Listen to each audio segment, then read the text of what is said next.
Mhm. Bo'g'imlarda og'riqlar kamaydi ancha. Ha, shu kamaydi. Dil Mhm. nimasi o'zgarishi yaxshi. Mhm.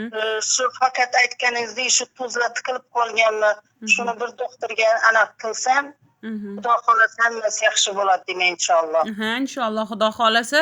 O'sha o'zi polniy shu anaqa bezovta qilayotgan muskullardagi og'riqlar o'tib ketib, ancha yengil bo'lib, bemalol namozda o'qiyapman deb aytyaptidingiz, to'g'rimi?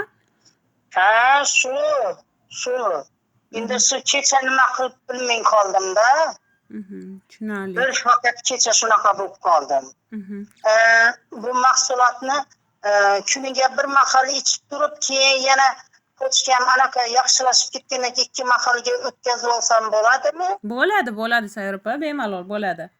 Shilomni anaqa qilib bilmasadim, ovqat, ishga nima bo'lmasadi. Shu ovqatlarni pishiryapman, ish qilyapman. Ancha harakatlaringiz cheklanib qoluvdi, a? Endi Alloh yaxshi. shu o'zgarishlar dim yaxshi, Allohga behisob shukr, dim yaxshi o'zgarishlar.